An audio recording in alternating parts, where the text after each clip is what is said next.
할렐루야, 아멘. 자, 오후 예배는 저와 함께 이제 우리가 리더에 대해서 이야기를 나누고 있고 소그룹에 대해서 이야기를 하고 있습니다. 교회는 소그룹이 많죠. 우리 교사들이 해당되는 교사들도 아이들을 향한 소그룹이 있어요. 물론 공과도 하지만 활동도 하면서 소그룹이 하죠. 저도 소그룹이 있습니다. 우리 교육자 그룹이 소그룹이 있는 거죠. 또 교육자가 든든하게 쓰고 또 서로 팀워크가 좋아야 또 교회가 더 건강하게 서 나가는 힘이, 원동력이 우리 교육자 팀에 있을 겁니다. 또 당회라고 있죠. 우리 장로회, 예수교회 장로회는 당회가 있습니다. 그리고 우리 교회의 정치는 무슨 정치라고 제가 말씀드렸어요? 장로회 정치예요. 장로 정치예요. 가끔 이제 장로회에서 이건 대부분 아마 목회자인 경우에요. 목회자가 장로회 정치를 이해를 잘 못하는 경우들이 있어요. 장로회 정치는 대의 정치예요. 성도들이 장로님을 세워서 그 장로님과 담임 목사님과 당회를 이뤄서, 장로님이 없으면 교회가 당회가 없거든요. 그러면 물론 담임 목사이기지만 당회 장로님이 안 계시면 이 당회장이 없기 때문에 결의를 못 해요. 중요한 결정은 교회 내부로 할 수는 있겠지만 그러나 중요한 법적 결정은 효력이 없습니다. 그래서 노예에서 누구를 파송해 줘요? 이게 또 울리네요. 이게 윙이. 예, 네, 됐습니다. 된 것 같아요. 예, 다시요. 임시당회장을 보내준다고 했잖아요. 중요한 결정을 임시당회장이 와야 돼요. 아니면은 이 회의가 무효가 돼요. 그래서 법적 효력이 생기도록 임시당회장을 노예에 부릅니다. 그러면 이제 여기서 불편함이 생기죠. 왜 불편합니까? 임시당회장은 우리 교회를 알까요, 모를까요? 모르잖아요. 상황을 몰라요. 여건을 몰라요. 그래서 법대로 하거나 아니면 특정 또 관계에 이렇게 되기 때문에 이게 오해가 생겨요. 그래서 싸우고 분열이 있는 게 보면 누구 장로님 파냐, 목사 파냐, 이래 갖고 싸움이 일어나서 교회가 어려워지는 경우들이 있죠. 그래서 교회가 이제 자립교회는 당회가 생기는 거죠. 이제 우리 교회는 자립교회고 당회가 있잖아요. 그래서 당회 결정이 중요한 거예요. 어쨌든 장로님들도 이 당회에 소그룹이 있는 것이죠. 안수24회, 우리 권사회도 소그룹이 있는 거죠. 그리고 우리는 목장, 예전에는 구역이라고 얘기했고 아니면 셀이라도 얘기하기도 했고, 저는 그 용어 차이가 이렇게 다르다라고 생각하지 않습니다. 그냥 다 비슷한 개념이라고 생각해요. 근데 이제 우리 교회는 이제 목장이라고 하는 이 개념이 좀 더 오랫동안 자연스럽게 쓰였기 때문에 저도 그냥 그걸 받아서 이 목장을 사용하고 있습니다. 그래서 목장의 리더들 목자라고 얘기를 하죠. 근데 우리가 참되신 목자는 누구입니까? 예수님이시죠. 예수님은 목자이시니까.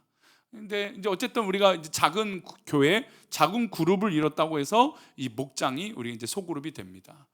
이 소그룹이 중요해요. 왜 중요하냐면 이런 분야에서 소그룹들이 튼튼해지죠. 여러분 기업들, 대기업이든 이 중소기업이든 기업에는 뭐가 있습니까? 조직이 있잖아요. 근데 조직을 이루는데 하위 그룹, 이 소그룹의 이 기반이 단단하고 튼튼해야 돼요. 그래야 이 기반들이 탄탄하게 쌓여져서 더 큰 일들을 이룰 수 있는 것이죠. 교회도 역시 마찬가지입니다. 목사가 모든 것을 다 할 수 없고 성도들을 모두 다 이해할 수 없어요. 대신방 때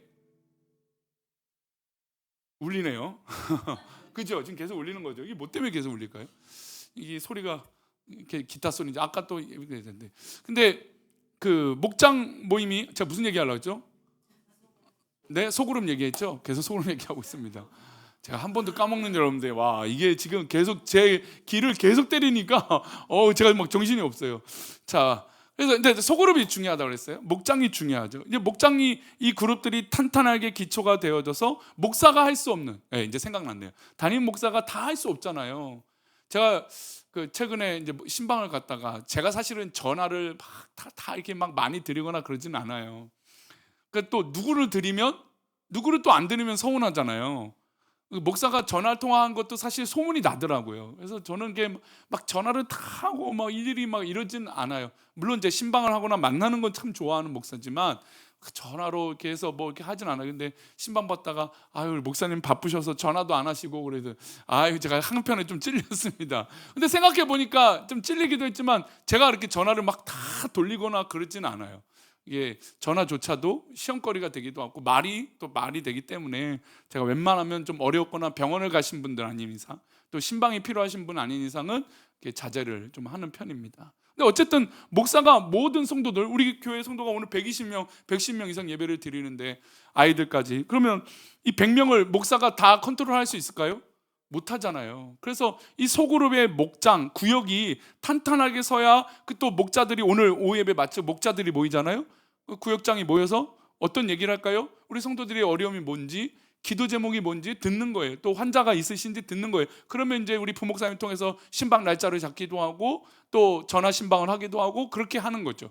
그러니까 목장이 관계가 좋아야 제가 더 오히려 목회에 또 설교 준비나 이런 것에 더 초점을 들고 우리 목자들을 믿고 또 나아가는 거죠. 그러니까 이 소그룹이란 게 이게 작은 그냥 목사님 뭐 딴짓하지 말고 그냥 예배 끝나고 뭐 이게 모여서 그냥 소그룹 모이나 보다, 그거 아니에요.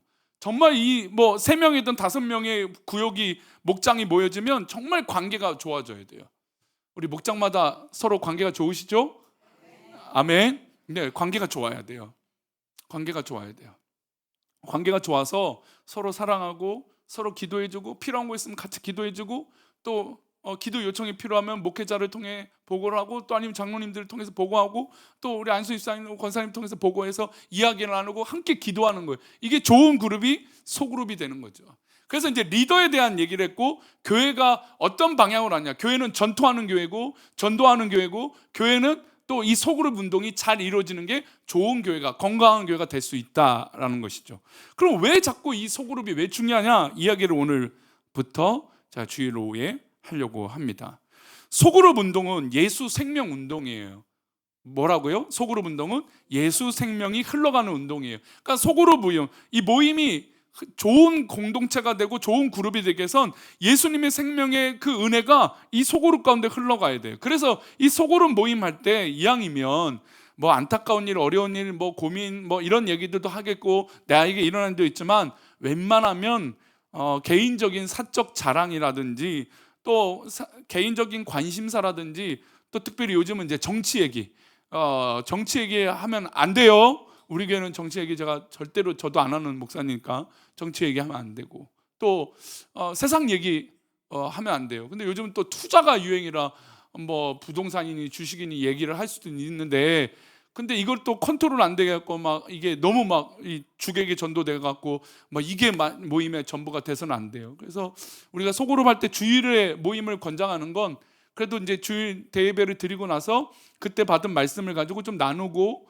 기도하고 또 도전받고 또 그 은혜를 나누는 거에서 있죠. 그리고 또 목장 식구들이 기도 제목을 듣는 거예요. 그래서 이것은 사적 모임인 것 같지만 사적 모임은 아니에요. 교회 공동체의 작은 모임이 되는 거죠. 그래서 우리 소그룹 이 모임이, 이 목장 모임을 소중하게 여기고 귀하게 여기고, 또 어떤 목장을 보면 애들 얘기하다가 막 1시간 2시간 갈 때도 있어요. 물론 뭐 근심과 걱정과 고민이 있으니까 그렇게 얘기할 수 있어요. 근데 기도 나누면 1분도 못 해요. 그러면 안 되겠죠. 그래서 이 소그룹 운동이 그렇게 건강해질 수 있도록 하나님 나라를 실제로 경험하는 공간이 되어야 됩니다. 한번 따라할까요? 소그룹은 하나님의 나라를 경험하는 곳이다. 예, 소그룹은 하나님의 나라를 경험하는 거예요. 우리 어른들은 뭐 예전에 개 모임 해보신 적 있으세요? 돈 좀 뭐 이렇게 모아서 받아보신 적 있습니까? 개 모임. 저도 어렸을 때 저희 어머니 뭐 개 모임 뭐 이렇게 해갖고 있는 것 같아요. 근데 한참 뉴스에는 개주가 개돈 들고 날랐다 막 이런 뉴스로 한참 뭐 도배가 되고 뭐 그렇게 했다고 얘기도 들었습니다만, 개 모임을 합니다. 근데 사실 개 모임은 어떤 사람끼리예요? 믿을 만한 사람끼리 합니다. 친한 사람끼리예요.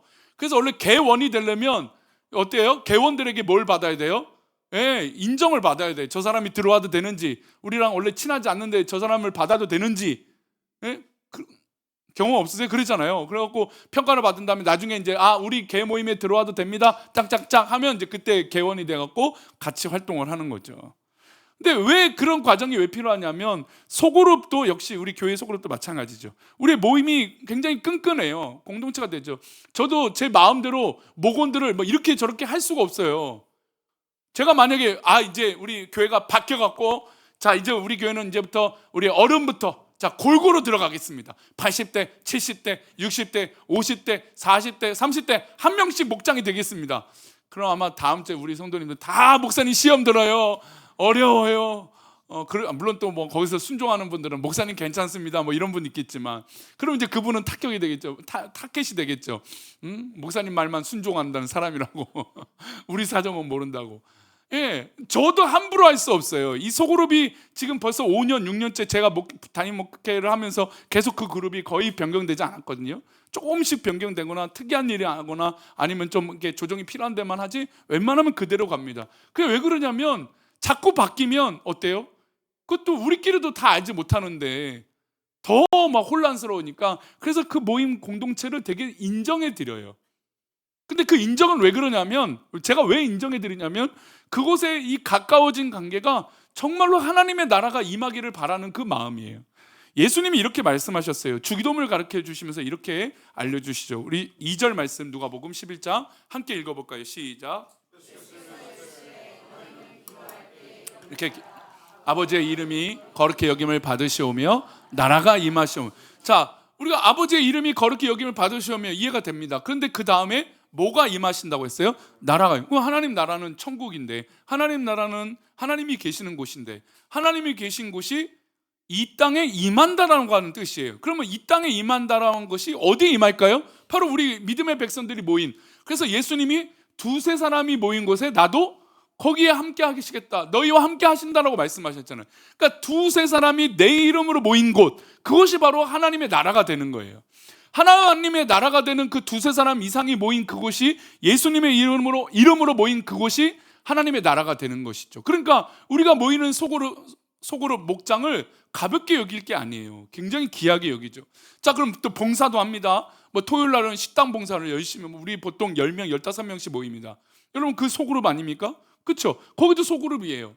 배식을 합니다. 배식에도 4, 3명, 6명 배식을 해요. 여러분 그것도 봉사의 소그룹입니까? 아닙니까? 소그룹이죠. 그 봉사의 순간에 하나님의 은혜가 있고 주님께서 함께 하신다고 느끼면 거기에 바로 하나님의 나라가 되는 거죠. 그래서 소그룹은 그래서 중요한 거고, 이 목사도 함부로 그 소그룹을 할 수 없는 것이에요. 존중하는 거죠. 그러면 오늘 이제 이 말씀을 근거로 하나님의 나라가 이 소그룹에 임하는 건데, 이 기본의 말씀을 가지고 어떻게 이 생명운동이 일어날 수 있는가, 어떤 가치를 가지고 있는가 한번 이야기를 해보겠습니다. 5가지를 나눌 건데요, 오늘 한 2가지 정도만 이야기를 나눠보겠습니다. 첫 번째, 하나님의 나라는 우리가 거할 예배될 장소의 개념이라는 겁니다. 장소. 자, 우리 요한복음 14장 2절 말씀 먼저 읽어보겠습니다. 내 아버지 집에 거할 것이 많도다. 그렇지 않으면 너에게 일렀으리라. 내가 너희를 위하여 거처를 예비하러 가노니. 자, 주님께서 이 요한복음 14장은 우리 제자들과 그들을 이제 예수님이 십자가 달려 돌아가시니까 내가 너희들을 떠난다. 그래서 이 떠나니까 고아와 같이 너희들을 버려두지 않으시겠다. 그래서 약속하신 게 뭡니까? 너희를 위해서 보내주실 보혜사 성령, 그걸 약속하시죠. 그러면서 요한복음에는 그 유명한 말씀도 나와요. 담대하라, 내가 세상을 이겨노라. 그러니까 이 얘기가 왜 나오냐면, 예수님이 십자가에 달려 돌아가시니까 제자들을 떠나시게 되니까 제자들이 홀로 남아 있는 것이죠. 그러니까 예수님이 걱정이 되니까 너희들을 고아와 같이 버려두지 않고 내가 세상을 이겼으니까 너희들이 담대하라. 이 말씀이 바로 요한복음에 계속 나오는 거죠. 그러면서 예수님께서 제자들에게, 내가 이제 십자가의 죽음, 이 고난 이후에 부활하셔서 예수님이 이제 하나님 품에 가시면 우리를 위하여 거할 집을 예비해 주시겠다라고 말씀하시는 장면이에요. 그러니까 천국도 어떤 개념이에요? 장소의 개념으로 지금 예수님은 말씀하고 계시죠. 근데 그 장소가 어디에 임하는 겁니까? 나라가 임하시오면, 그러니까 그 하늘에 계신 하나님 품에 계실 때 그것도 하나님께서 예비하시는 장소가 되지만, 우리가 예수님의 이름으로 모인 우리들의 공동체 가운데 하나님의 나라가 임하니까 이곳에도 역시 하나님이 함께 하신다라고 하는 장소적 개념을 설명하신 것입니다. 이어서 3절 말씀도 읽어볼까요? 가서 너희를 위하여 거처를 예비하면 내가 다시 와서 너희를 내게로 영접하여 나 있는 곳에 너희도 있게 하리라. 주님께서 천국에서 우리 거처를 준비해 두고 계시고, 그러고 나시면 다시 이 땅에 오신다는 거예요. 물론 이것은 앞으로 다시 오실 예수님을 말씀하시는 거기도 합니다. 하지만 연장선상이 본다면 주님께서는 우리와 함께 하신다고 했으니까, 지금 이곳에, 우리 이 예배하는 이곳에 계시는 거니까, 그러면 주님께서 다시 오셔서 우리에게 뭘 해주시냐? 우리를 내게로 영접하여, 예수님이 우리를 기쁘게 받아주신다는 거죠. 그리고 나 있는 곳에 너희도 있게 하리라. 반대로 우리가 있는 곳에 주님이 함께 하신다는 뜻이죠. 그러니까 믿음의 백성들이 하나님의 나라를 사모하면 하나님의 장소의 개념이 천국에 있는 거죠. 근데 그 천국의 개념이 어디서 이루어지냐? 주님이 계신 이 땅에 이루어지는 거예요. 그러니까 우리의 모임 가운데 누가 계시는 게 중요할까요? 주님이 계신다는 게 중요해요. 여러분, 은혜가 떨어진다는 건 뭘까요? 교회가 은혜가 시들어진다, 이게 무슨 개념일까요? 교회가 은혜가 떨어진다는 건 그곳에 누가 안 계신다는 거죠. 주님이 안 계신다는 걸 느낀다는 거예요. 성도들이, 목사가 예배를 드리는데 하나님이 우리 교회와 함께 하시지 않는 것 같아요. 그러면 그것이 여러분 천국일까요? 지옥일까요? 지옥이죠. 우리 성도님, 우리 지옥을 경험했잖아요. 예배를 드려도 하나님 예배를 드린 것 같지 않고, 말씀을 드려도 이게 말씀이 아닌 것처럼 들린 적이 있잖아요. 여러분, 그러면 이거는 너무나 지옥 같은 곳이에요. 그러나 여러분, 은혜가 돼봐요. 하나님 계심을 막 느껴요. 찬양할 때 막 뜨겁고, 기도할 때 뜨겁고, 말씀을 붙들 때마다 뜨거워요. 여러분, 그러면 주님의 사랑을 느껴요. 그러면 그 공동체는 뭐가 임한 거죠? 하나님의 나라가 임하시고 내가 너희와 함께 하시겠다라고 하는 약속이 이루어지는 거죠. 그러면 그것이 뭐가 됩니까? 천국이라고 하는 이 장소적인 개념이 이해가 되는 거죠. 우리 목장 모임할 때, 구역 모임할 때마다 그곳이 천국이 되기를 소망합니다.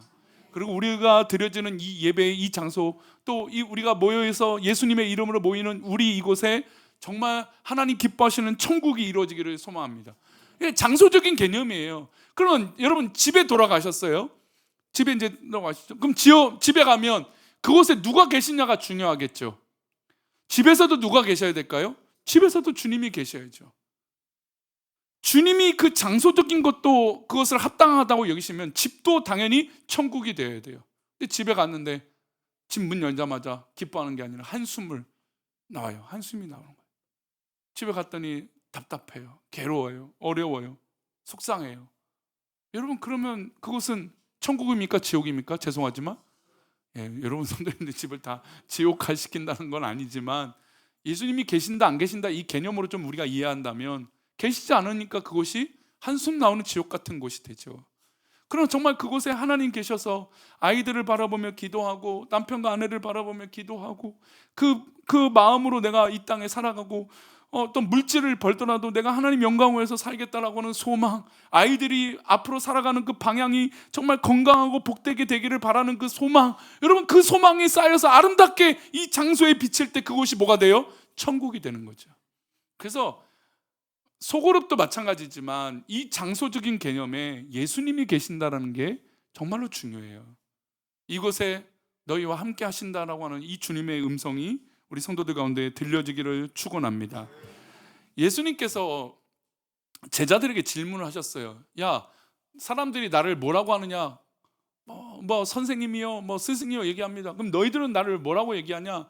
어떻게 생각하냐라고 예수님께서 제자들에게 물으십니다. 그랬더니 언제나 대답 잘하는 베드로가 주는 그리스도시요 살아계신 하나님의 아들입니다라고 하는 이 정말 명대답을, 멋진 대답을 하죠. 근데 예수님께서 그 대답을 들으시고 베드로에게 칭찬을 하시거든요. 칭찬하시면서, 그러면서 약속하신 칭찬이 뭐냐면 너를 든든한 반석 위에 세워주시겠다라는 거예요. 장소적인 개념이죠. 든든한 반석. 그 든든한 반석이 뭐가 될까요? 교회죠. 그래서 요거를 이제 확대 해석한 게 성당은 이 베드로 성당, 그 이제 로마에 이제 이 로마에 가면 이 베드로 성당이 있는데, 그 바티칸 시티라고 하죠. 그 바티칸은 베드로 성당인데 그것을 전 세계 1호 성당이라고 얘기합니다. 장소적인 개념으로 베드로가 수제자인데 베드로에게 이 약속을 받았다. 그래서 이 카톨릭에서는 이 성당을 이제 굉장히 중요하게 여기죠. 장소적인 개념. 그러나 우리는 이제 그 1인의 장소가 전부가 아닌 것이죠. 우리는 뭘 믿습니까? 주님이 계신 곳이 다 반석이 되는 거예요.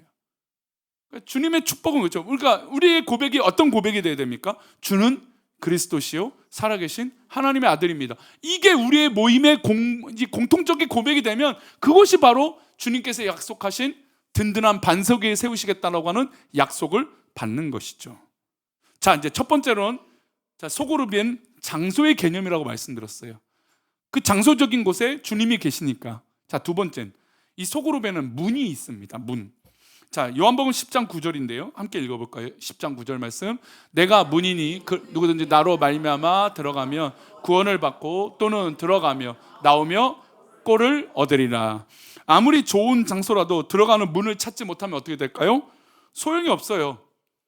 여러분, 문을 열어야죠. 만약에 우리 배식한 점심식당에 저 문을 막아보세요. 지금 우리가 문도 여는 방법, 닫히는 방향이 있습니까? 없습니까?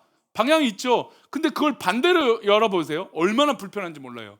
지금 이렇게 양쪽으로 이렇게 다 닫혀져야 길이 통로가 생기는데 한쪽을 반대로 열면 지나가는데 굉장히 불편해져요.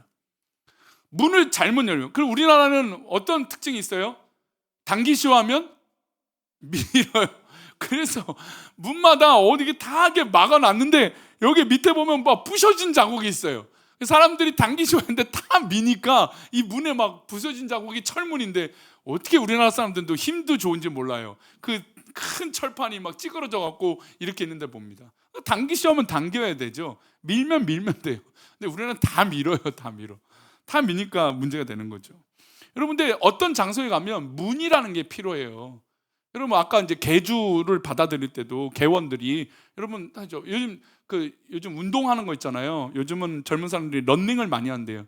날씨가 좋으니까 저도 어제 엊그저께인가 촬영 운전해서 가는데 한 40-50명이 길을 쭉 달려가더라고요. 야, 정말 엄청나더라고요. 뭐 좋게 보는 사람은 이제 건강하게 운동하니까 술 마시지 않고 건강하다. 근데 이제 사람들은 이제 길이 좁아지니까 왜 저렇게 단체로 뛰고 다니냐 의견들이 팽배한 것 같습니다. 근데 여러분 그런 러닝 크루라고 하는 거, 뭐 운동하는 동호회라는 거, 들어가려면 뭐가 있습니까? 테스트가 있어요. 그리고 또 뭐가 있어요? 회비가 있죠. 근데 그런 규칙들이 동호회마다 다 있더라고요. 참 뭐 회칙이란 게 우리나라 또 왜 이렇게 잘 만드는지 몰라요. 회칙이 있습니까? 없습니까? 회칙이 있잖아요. 그 회칙에 의거해서 물론 우리 교회도 이제 이 교회 규칙이 있잖아요. 그런 규칙들이 있습니다. 그럼 규칙대로 해야 됩니까? 안 해야 됩니까? 해야 되죠. 예수님이 지금 문이 되신다는 건 우리의 모임의 관문은 누구라는 걸까요? 예수님이라는 겁니다. 우리 공동체의 관문은 오직 예수님이에요. 다른 거 없어요. 예수님을 나의 구주로 영접하면 우리 모두 다 우리 성도가 되는 거예요. 그래서 우리는 이런 말을 썼어요. 형제요, 자매요. 이 말을 왜 쓰냐면 뭐 부모님, 뭐 우리나라는 이제 존대어를 쓰니까 그런 말을 쓰는 게 아니라 우리는 형제님, 자매님 이런 말을 굉장히 교회가 권면했어요. 왜 이런 표현을 썼냐면 우리 모두 다 예수님을 나의 구주로 영접한 한 가족이기 때문에 그렇다는 거예요. 우리의 부모는 우리 하나님, 우리 주님이시니까 그러니까 우리는 다 똑같이 형제가 되는 거죠. 근데 이제 이게 우리나라는 좀 이게 물론 이제 유교의 영향을 받았다고 하지만 저는 그게 꼭 나쁘다고만 생각하진 않아요.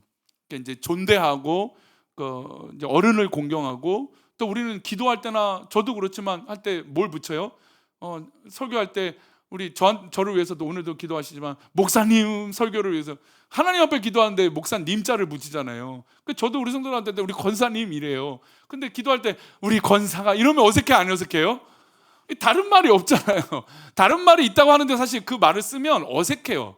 그래서 지난번에 우리 노 목사님이 기도해야 될 때 용어를 하시겠지만 저는 이제 제가 아니니까 저는 이제 웬만하면 안 쓰는 게 좋긴 해요. 존대어를 하나님 앞에 드리는 거니까. 근데 저는 또 어떻게까지 확장하냐면 우리의 사용하는 언어를 그대로 받으신다고 생각해요. 우리가 그렇게 언어를 쓴다고 해서 우리 하나님께서 너가 반말해? 이렇게 하나님 나보다 담을 높게 여겨? 우리 하나님이 그렇게 여기시는 분이 아니라고 생각해요. 저는 그 사회의 그 문화를 우리 하나님은 다 알고 계신다고 봐요. 그러니까 우리나라의 종교적인 색깔이 또 있잖아요. 그 하나님은 그것도 다 인정해요. 저희 교회는 또 용어 중에 물론 대예배란 말을 잘 안 쓰려고 하지만 대예배를 제가 종종 씁니다. 왜 대예배일까요? 큰 예배라고 대예배일까요? 그건 아닙니다. 제가 큰 예배라고 한다면 그건 잘못된 용어고요. 예배는 크고 작은 게 없죠. 근데 왜 대예배라고 하냐면 적어도 이 예배만큼 우리 성도들이 다 모이자 이 개념이에요. 그래서 대성회 다 모이는 예배가 되자. 성경에도 거룩한 성회가 있으니까 그 개념으로 저는 사용하는 거지 대자가 이 예배가 크다 뭐 오후 예배는 작다. 그래서 오후 예배, 대예배는 많이 모였는데 오후 예배는 적게 모였다. 오히려 오후 예배까지 들으신 분들이 훨씬 더 감사하고 귀하죠. 그리고 더 헌신들을 많이 하고 계시고 더 많이 수고를 하시는 분들이 우리 성도님들이죠. 왜 칭찬을 해도 왜 안 받아들여요? 칭찬이 얼마나 귀해요, 그죠? 오후 예배까지는 얼마나 감사드리고 금요기도 새벽 예배, 수요 예배도 다 나오시고 얼마나 귀해요. 그 예배가 작은 예배라고 개념이 아니라 적어도 우리 이 주일 11시 예배만큼이라도 다 나오자. 좀 이 예배라도 좀 귀하게 여기라, 그 마음으로 대예배라고 쓰는 거죠. 우리 교회 용어들이 좀 그렇습니다. 근데 여러분, 이 모임에, 이 예배일지라도 이 들어가는 간문은 다른 걸 먼저 말하지 않아요. 만약에 우리가 교회에 어떤 성도 들어갈 때, 자, 어디서 오셨어요? 어느 뭐 어떤 교회로 다니세요? 뭐 어떤 배경이세요? 조사를 하고 들어온다면 들어오다가도 어떻게 해요? 아마 나갈 거예요. 예, 오늘도 아침에 좀 멀리서 따님이, 어머니가 이 근처 사시는데 교회는 멀고 해서 따님이 미국에 사는데 와갖고 어머니를 모시고 교회, 가까운 교회를 모시고 가고 싶어서 찾다가 우리 교회로 왔다는 얘기 듣고 인사하고, 오늘 재직했는데 제가 먼저 떡하고 다 드리셨죠? 네, 네, 네. 예. 그런데 이렇게 다 드리고 섬기고 사랑하고 이렇게 하는데, 여러분 우리가 들어올 때 예수님 믿어 안 믿어? 뭐 이렇게 따지면서 하지 않죠. 물론 신천지 때문에 우리가 좀 그 고민은 많지만, 그러나 경계를 하지만 우리가 그건 아니잖아요. 우리의 문은 그냥 예수님으로 인해서 문이 활짝 열려 있는 거예요. 근데 소그룹이 또 좋아지면, 건강해지면 또 다른 소그룹, 다른 목장하고 비교하려고 그래. 여러분 그것도 좋은 거 아니에요? 우리는 다 한 가족 한 형제라고 말해놓고, 그리고 내 목장이 아니에요. 그리고 경계하면 됩니까 안 됩니까? 그것도 아니죠.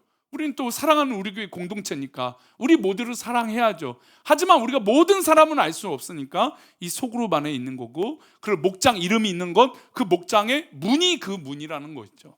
그래서 우리는 다 같이 그렇게 신앙을 고백하는, 예수님을 믿는 그 고백으로 있다. 그래서 예수님은 다시 한번요, 9절 말씀, 그 의미로 이 말씀을 보면 훨씬 더 와닿습니다. 함께 읽겠습니다. 내가 구원을 받고 또는 들어가며 나오며 꼴을 얻으리라. 예수님 뭐가 되신다고요? 문이 되신다고요.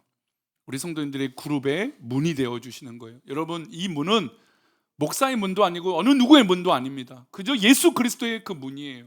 예수님만 믿고 그 문을 열면 되죠. 요한계시록 말씀은 예수님께서 우리의 뭘 두드리신다고요? 우리의 문을 두드리고 계신다잖아요. 그러니까 우리가 문을 닫고 꽉 잠그면 예수님도 문 밖에서 두들고 계세요. 근데 이 역설이지 않아요? 예수님은 그 자체가 문이라고 하시는데 우리가 마음의 문을 닫아버리면 예수님께서 우리 문을 두드리고 계신다는 거예요. 그게 원래 이게 잘못된 거죠. 예수님 품으로 우리가 가야 되는데, 예수님이 문이 되셔서 우리가 들어가면 되는데 우리가 안 들어가고 버티고 있는 거죠. 그러니 우리 소그룹마다 예수님이 활짝 열린 문이 되어셔서 좋은 공동체, 하나님 기뻐하시는 그런 공동체가 되기를 축원합니다. 아멘. 할렐루야. 아멘. 제가 오늘 낮에 찬양이 너무 좋아서 혹시 우리 예수 내 소망 그거를 띄워줄 수 있을까요?